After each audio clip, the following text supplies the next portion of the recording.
আর হাকিকতে সমস্ত সৃষ্টির পিতা হইল আমার নবী সুবহানাল্লাহ। যার কারণে তিনি একটা নাম হইল আবুল আরোহা। আবুল আরোহা, রুহের পিতা নবীজি, দেহের পিতা না। দেহের পিতা হইল আদম নবী। আমি ওইদিকে আজকে ওয়াজ করতাম না। দেহের পিতা আদম সফিউল্লাহ। এটা কোরআনের দ্বারা। কোরআনকে যদি জিজ্ঞেস করা হয়, কোরআন আমাদের আদি পিতার নাম কি, তখন বলবে আবুল বাশার আদম সফিউল্লাহ। সুবহানাল্লাহ। আদম সফিউল্লাহ হইল মানুষের দেহের পিতা, আর রুহের পিতা হইল আমাদের নবী আবুল আরোহা, অর্থাৎ রুহের পিতা। সুবহানাল্লাহ। যাক, আমি ওই দিকেও যাচ্ছি না। এখন আসেন আমার নবী কামলিওয়ালা, যদিও জাহিরি ভাবে 6 বছর, তারপরও জাহিরি ওয়াজ আমি করতেছি। নবীজি বুঝে কি বুঝে না? মা যে দুনিয়া থেকে বিদায় নিচ্ছে, কষ্ট লাগতেছে কিনা? লাগতেছে। বাবার কবর জিয়ারত করতে এসে মাও দুনিয়া থেকে বিদায়। এইদিকে কাজের মেয়ের কাছে আমানত হিসেবে রাখলেন। আমার আল্লাহ ডাক দিয়া কয়, ওয়াদ-দুহা ওয়াল-লাইলি ইযা সাজা মা ওয়াদ্দাআকা রাব্বুকা ওয়া মা ক্বালা ওয়ালাল আখিরাতু খায়রুল লাকা মিনাল উলা ওয়ালা সাওফা ইউতিকা রাব্বুকা ফাতারদা আলাম ইয়াজিদকা ইয়াতীমান ফাআওয়া। আলাম ইয়াজিদকা ইয়াতীমান।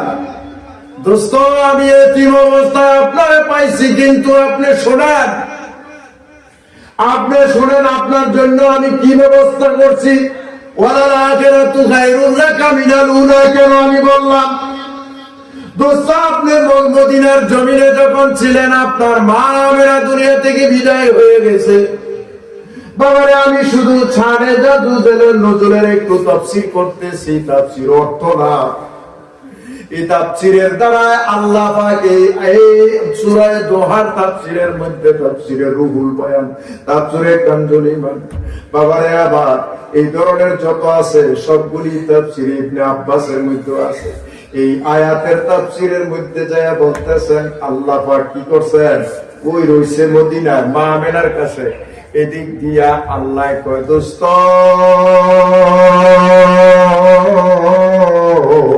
আপনি যে মক্কার জমিনে আসতেছেন, আসার আগে আপনারে লালন পালন করার জন্য আমি মক্কার জমিনে কাউরে আর দায়িত্ব দেই নাই। আপনার মহব্বত, সুবহানাল্লাহ কোন, আপনার কি, আপনার মহব্বত, আপনার প্রতি প্রেম ভালোবাসা আমি আর আরবের জমিনে কারো অন্তরে ঢুকাই নাই। একমাত্র আপনার দাদা খাজা আব্দুল মুত্তালিবের অন্তরের মধ্যে ঢুকাইয়া দিছি। কার অন্তরের মধ্যে? সুবহানাল্লাহ। খাজা আব্দুল মুত্তালিবের অন্তরের মধ্যে ঢুকাইয়া দিছি। এখন যখন আসছে, আসার পরে শুনতেছে মা আমেনা বিদায় হয়ে গেছে। এখন নবীজি এতিম নাকি? নবীজি কি এতিম না? মাও হারা, বাবাও হারা। বাবারে আমার, আসার সাথে সাথে নবীজির দাদা আব্দুল মুত্তালিব ডাক দিয়া কয়, সুহাইবা, তুমি চিন্তা করিও না, আমি মুহাম্মাদের লালন পালনের ভার দায়িত্ব আমি নিলাম। আরবের কারো কাছে আর দরকার নাই। আমি আমার সন্তান যারা আছে তাদের কাছেও দিতে আমি রাজি না। এখন তিনি লালন পালন করছেন প্রায় 9 বছর পর্যন্ত। সুবহানাল্লাহ কইতেন না? কয় বছর? 9 বছর বয়স পর্যন্ত তিনি লালন পালন করার পরে যখন বিদায় হয়ে যাবেন, আমার আল্লাহ ডাক দিয়ে কয়, দোস্ত, ফাআম্মাল ইয়াতীমা দোস্ত আপনাকে যে আমি এতিম বানাইয়া পাঠাইছি, দোস্ত শোনেন, আব্দুল মুত্তালিব দুনিয়াতে বিদায় হওয়ার আগে আপনার দায়িত্বটা আর কে নিব? আমি আর আরবের জমিনে, মক্কার জমিনে কাউরে আর দিতে রাজি না। তাই আমি আব্দুল মুত্তালিবের পুত্র হিসাবে অর্থাৎ হযরতে আবু তালেবের অন্তরে ঢুকাইয়া দিছি। সুবহানাল্লাহ। কার অন্তরে? আমি আবু জাহেলের দেই নাই, আবু লাহাবের দেই নাই, সাহেব উতবা অর্থাৎ আরবের কারোর মধ্যে আমি এই অন্তরে ঢুকাই নাই। একমাত্র আবু তালেবের অন্তরে আপনার মহব্বতটা ঢুকাইয়া দিছি। আপনি যখন দাদাহারা হইয়া গেলেন, তখন আবু তালেব আপনার দায়িত্ব পূর্ণটা গ্রহণ করছে। সুবহানাল্লাহ। গ্রহণ করিয়া আপনাকে কোলে কইরা যখন নিয়ে গেছে, নিয়ে যাওয়ার পরে আবু তালেবের স্ত্রী হযরতে ফাতেমা বিনতে আসাদ,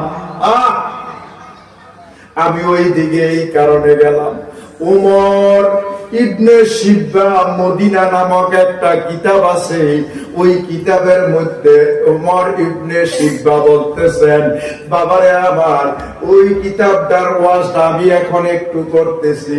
হযরতে আবু তালেব নবীজির চাচা, নবীজির চাচা আবু তালেব নবীজিকে টান দিয়া করে নিছে।